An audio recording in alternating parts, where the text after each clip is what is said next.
10 रोज से जेर इलाज तशद्दुद का शिकार रिजवाना को नमूनिया हो गया। प्रोफेसर जौदत सलीम कहते हैं आईसीयू के मरीज की सूरत हाल लम्हा ब लम्हा बदलती है।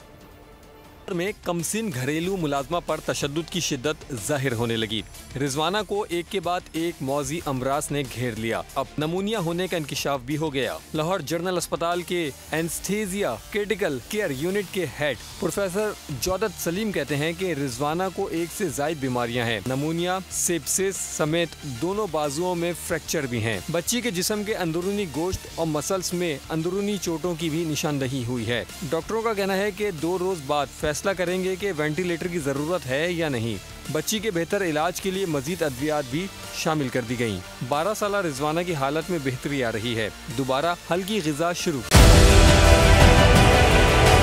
डिजिटल लोन स्कैम, अवाम को कर्जों के जाल में फंसाकर लूटने वाले भेड़िए बेनकाब। बोल की काविशें बारावर साबित हो गईं। ऑनलाइन कर्ज माफिया के गिर्द घेरा तंग हो गया है। बोल ने दिया अपने अवाम का साथ, उठाई इस स्कैम के खिलाफ आवाज। बोल की डिजिटल लोन स्कैम के खिलाफ आगाही मुहिम की सबसे बड़ी ट्रांसमिशन 59% अवाम ने देखी अपनी स्क्रीन पर, क्योंकि बोल है पाकिस्तान का नंबर 1 न्यूज चैनल। सब्सक्राइब करें और बेल दबाएं ताकि कोई खबर रह न जाए।